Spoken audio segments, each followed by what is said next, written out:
Welcome to Slide Egg. Today, I'll show you how to insert a diameter symbol in PowerPoint.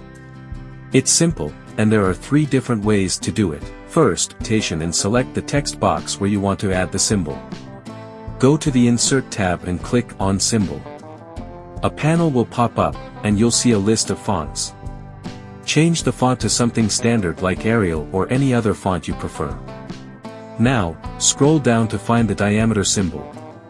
Once you see it, select it and click Insert. Close the panel. And you can now resize the symbol or change its color to fit your design. The second way is by using the equation option. Click on Equation. At the top, a new panel will appear. Click the small arrow in the toolbar, and from there, choose the diameter symbol. It will instantly appear on your slide. Just like before, you can adjust its size and color as needed. The second method is shortcut. Place your cursor where you want the diameter symbol to appear and press Alt+0216 on your keyboard. The symbol will automatically be inserted.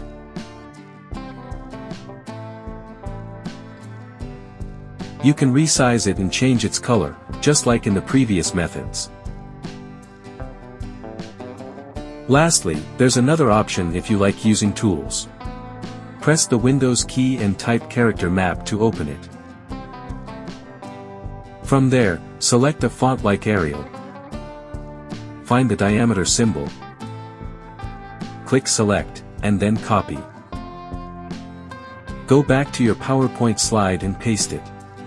Once it's on the slide, you can adjust the size and color to match your design. With these methods, you can easily insert a diameter symbol and customize it however you like. It's that simple.